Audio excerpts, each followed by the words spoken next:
Hello friends, मैं हिमांशी और आज मैं करने वाली हूँ अपनी जूनियर से खूब सारे सवाल जवाब और बहुत सारी बातें। और इस वीडियो के बाद आपके जितने भी एम्स जोधपुर में सिलेक्शन कैसे करें और बीएससी नर्सिंग यहाँ पे कैसे कर सकते हैं, उससे रिलेटेड सारे सवालों के आपको जवाब मिलने वाले। तो वीडियो को एंड तक देखिए। सो फ्रेंड्स, आज है हम अपने जूनियर्स के साथ। ये है 24 बैच। इनको आए हुए अभी कुछ ही टाइम हुआ है और मैंने सोचा इस टाइम पर इनसे ये पूछना कि इनकी प्रिपरेशन जर्नी कैसी रही। इससे अच्छा टाइम कोई। तो जूनियर्स, आप अपना इंट्रो दीजिए। जैसे कि हर बार सीनियर्स का सबसे पहला काम यही होता है कि जूनियर्स का इंट्रो लेते हैं। तो मेरा नाम दृष्टि है और मैं जोधपुर राजस्थान से बिलोंग करती हूँ। और आप? My name is Mansi and I belong from Jodhpur. Okay. So Mansi, आप बताइए कि आपने कौन सा एग्ज़ाम फाइट किया और उस एग्ज़ाम का क्या क्राइटेरिया है, कैसे उसकी एग्ज़ाम के अंदर मतलब कैसे आपने एडमिशन फॉर्म फिलअप किया है, क्या उसका, और जो भी आप इन्फॉर्मेशन दे सकते हैं एग्ज़ाम के बारे में वो आप इन्फॉर्मेशन दीजिए। सबसे पहले मैं बोलना चाहूँगी कि बहुत ही अच्छा कोर्स है और बहुत ही प्रिविलेज्ड जॉब है इसमें। तो इसके लिए मैंने एम्स बीएससी नर्सिंग का एग्ज़ाम दिया था और ये एग्ज़ाम जनरली जून तक होता है, जून मंथ में होता है। और एग्ज़ाम का मोड ऑनलाइन होता है और एग्ज़ाम 2 आवर्स का होता है। इस बार क्योंकि बहुत ज़्यादा स्टूडेंट्स ने एनरोल किया था तो 2 स्लॉट्स में एग्ज़ाम हुए थे और पेपर का लेवल मॉडरेट टू इजी होता है। सो दृष्टि, अब आप बताइए इस बार आपका एग्ज़ाम का कैसा एक्सपीरियंस था, क्या लेवल था एग्ज़ाम का और आपने उसके लिए कैसे प्रिपेयर कर रखा था, कैसी प्रिपरेशन थी आपके एग्ज़ाम को लेके? इस बार का एग्ज़ाम थोड़ा ट्रिकी था। डेफिनेटली एम्स का एग्ज़ाम है तो लेवल अप तो होगा नीट से, बट अगर आपने नीट के लिए अच्छे से प्रिपेयर किया है तो डेफिनेटली आप क्रैक कर लोगे। अगर आपने नीट के लिए बायो और केमिस्ट्री अच्छे से एनसीईआरटी पढ़ी है तो आपका हो जाएगा। और फिज़िक्स का ऐसा है कि आप अगर क्वेश्चन डेली सॉल्व करोगे तो उसका हो जाएगा। मतलब इन द लास्ट जीके भी आता है, 10 क्वेश्चंस होते हैं उसके, तो अगर आप वो लास्ट में करोगे तो वो हो जाएगा आपका। अगर आप नीट का अपने अच्छे से पढ़ रखा है तो ये एग्ज़ाम आपका डेफिनेटली क्लियर हो जाएगा। बट ऐसा भी नहीं है कि बहुत इजी एग्ज़ाम होता है, अच्छे से क्लियर हो जाता है, हर किसी का भी नहीं होता है।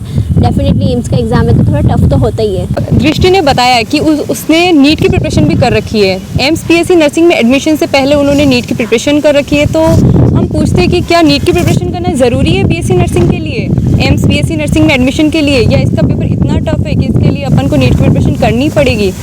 तो आपने कितने साल नीट की प्रिपरेशन की है? 3 years, 2 year drop and 1 year 11th फिर 12th आईडी के बाद।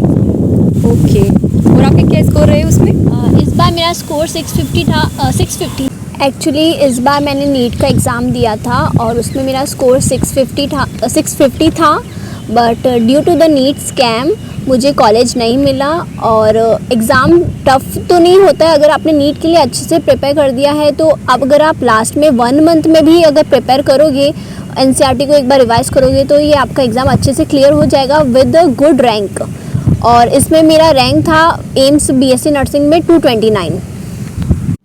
तो मानसी, आपने भी इसका नीट का प्रिपरेशन कर रखा है? दृष्टि ने जैसे अपनी जर्नी बताई है BSc honours nursing AIIMS Jodhpur में, आज वो बैठे हैं, उसकी क्या जर्नी रही है उनकी, उन्होंने कितनी बार नीट का अटेम्प्ट दिया है, तो आप भी इसके बारे में कुछ कहना चाहेंगे? येस, ऑफ कोर्स, मैंने भी नीट का एग्ज़ाम दिया था और मैंने भी 1 साल ड्रॉप लिया था। इस बार मेरा स्कोर 600 प्लस था, बट जैसा दृष्टि ने बताया बिकॉज ऑफ नीट स्कैम हमको नहीं मिल पाया कॉलेज। और मेरा एम्स बीएससी नर्सिंग में 369 रैंक था।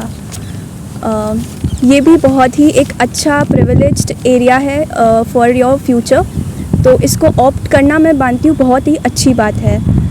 सो दृष्टि एंड मानसी, आप हमें बताइए जैसे कि नीट के अंदर हमको पता है नीट का जो एग्ज़ाम होता है वो ऑफलाइन होता है, पर एम्स का एग्ज़ाम ऑनलाइन होता है, जैसे कि आपने भी बताया। सब लोगों को नीट का पैटर्न तो पता ही है कि उसके अंदर क्या सब्जेक्ट्स रहती है, पर आप अब बताइए कि एम्स बीएससी नर्सिंग के अंदर क्या सब्जेक्ट्स रहती है, उनका क्या सिलेबस रहता है, उसके बारे में थोड़ा आप बताएंगे तो काफ़ी हेल्प रहेगी आगे आने वाले अपने जूनियर्स को। तो एम्स बीएससी नर्सिंग एग्ज़ाम का जो सिलेबस है वो same as it is of NEET, मतलब वही फिज़िक्स, केमिस्ट्री और बायो। और इसमें एक्स्ट्रा में जीके भी आता है विच कंसिस्ट ऑफ 10 क्वेश्चंस। तो ओवरऑल ये 100 मार्क्स का पेपर होता है जिसमें 30 क्वेश्चन फिज़िक्स के, 30 बायो के और 30 केमिस्ट्री के, और लास्ट में 10 क्वेश्चंस जनरल नॉलेज के आते हैं। और ईच क्वेश्चन जो है वो 1 मार्क्स का होता है और इसमें नेगेटिव मार्किंग स्कीम भी होती है जिसमें 0.33 मार्क्स आपके नेगेटिव में चले जाते हैं। सो दृष्टि, अब आप बताइए थोड़ा सिलेबस के बारे में कि उसका ज़्यादातर लोगों को क्वेश्चंस होता है कि जीके कैसी आती है। जनरल नॉलेज को लेके काफ़ी हाई हो रखी है माहौल में कि क्या पता नहीं किस लेवल का पेपर आता होगा, हम कैसे इतना सारा जनरल नॉलेज का सिलेबस कवर कर सकते हैं। तो आप थोड़ा जीके के बारे में बताइए। इस एग्ज़ाम में 11th और 12th दोनों आता है और 11th का जो CBSE ने डिडक्ट कर दिए थे चैप्टर्स वो भी आते हैं, रिलेटेड पोर्शन मतलब, तो आपको वो भी प्रिपेयर करना है। और जीके के लिए ज़्यादा डरना नहीं है कि बहुत ज़्यादा हाई लेवल जीके या टफ क्वेश्चन आएंगे, ऐसा कुछ नहीं है। अगर आपके तीनों सब्जेक्ट स्ट्रांग है तो जीके आपका मतलब आप अच्छे से स्कोर कर पाओगे। अगर आपके तीनों सब्जेक्ट स्ट्रांग है तो जीके आपको कहीं से नहीं रोक पाएगा। और जीके में क्वेश्चन जनरल जीके आती है, अगर आप न्यूज़पेपर पढ़ रहे हो करंट में जो चल रहा है वही आता है, और थोड़े क्वेश्चन 2 या 5 क्वेश्चन मेंटल रीजनिंग इस टाइप के आते हैं। तो आपको जैसे कि सबने बताया जीके का लेके इतना कुछ नहीं होता है। मैंने भी जब इसका एग्ज़ाम दिया था तो जीके की इतनी स्पेशल प्रिपरेशन नहीं की थी। जीके का पेपर बहुत ही नॉर्मल रहता है, उसका पोर्शन इतना हाई पे नहीं रहता है। ज़्यादा फोकस आप फिजिक्स, केमिस्ट्री और बायोलॉजी पे करेंगे तो जीके आपके ऑटोमेटिक मार्क्स पे इतना अफेक्ट नहीं डालेगा।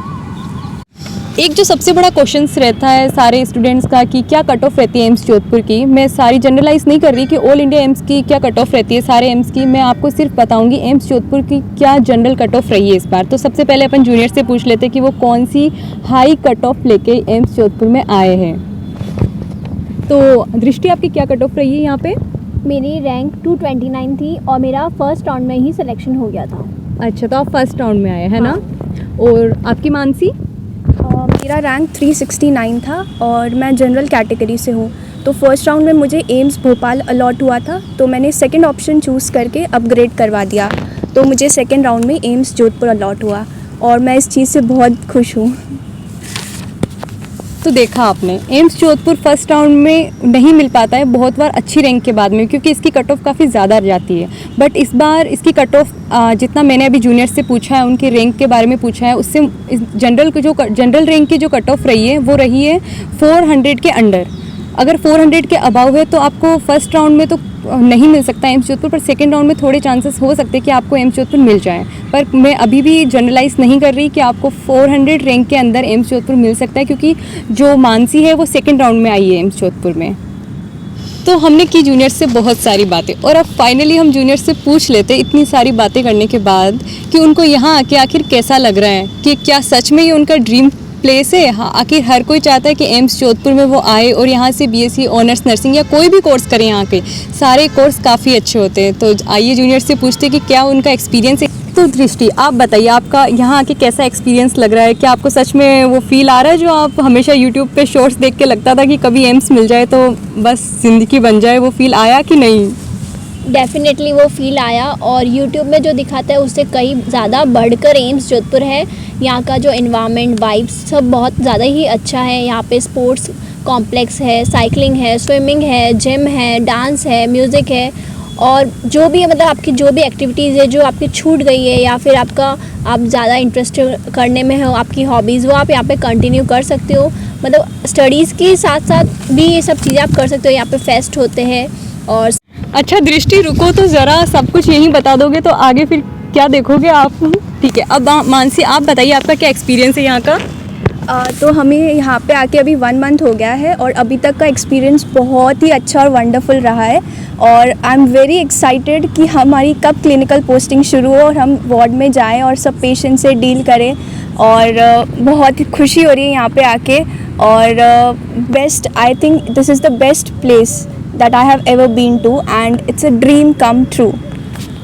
फाइनली आज आपको मैंने जूनियर से मुलाकात करवाई दी। काफ़ी टाइम से मैं आपको बोल रही थी कि मैं अपने जूनियर का इंट्रो लूँगी और आपको अभी की जो लेटेस्ट अपडेट है इस एग्ज़ाम को लेके वो मैं आपको प्रोवाइड करूँगी, क्योंकि मैं अभी 3rd ईयर में हूँ तो काफ़ी ज़्यादा टाइम हो चुका है, पैटर्न भी थोड़ा चेंज हो चुका है, सिलेबस काफ़ी चेंज हो चुका है। तो आज मैंने आपको एकदम लेटेस्ट अपडेट दी है। ये बच्चे अभी आए और इन्होंने अभी बस इनको 1 मंथ हुआ है एग्ज़ाम फाइट किए। इनकी जो भी अपडेट्स है सब एकदम एक्यूरेट है। Thank you guys and follow my channel and subscribe my channel. Bye bye.